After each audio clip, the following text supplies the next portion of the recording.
Selamat siang Tribuners, saya Rahmat Kurniawan, reporter TribunSumsel.com.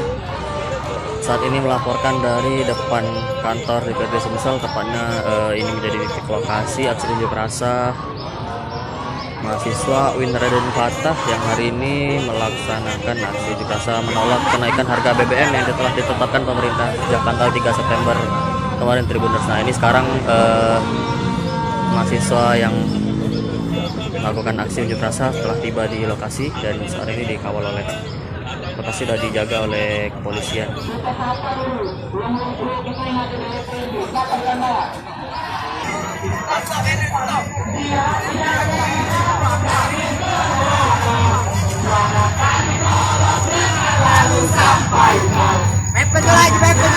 Hujan bubarkan aksi unjuk rasa mahasiswa tolak BBM.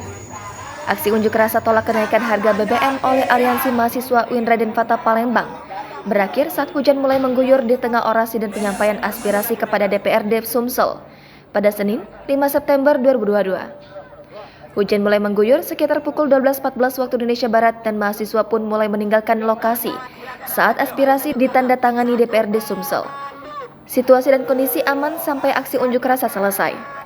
Dari DPRD Sumsel, Wakil Ketua Komisi 5 Mas Agus Syaiful Fadli menemui mahasiswa yang melaksanakan aksi unjuk rasa.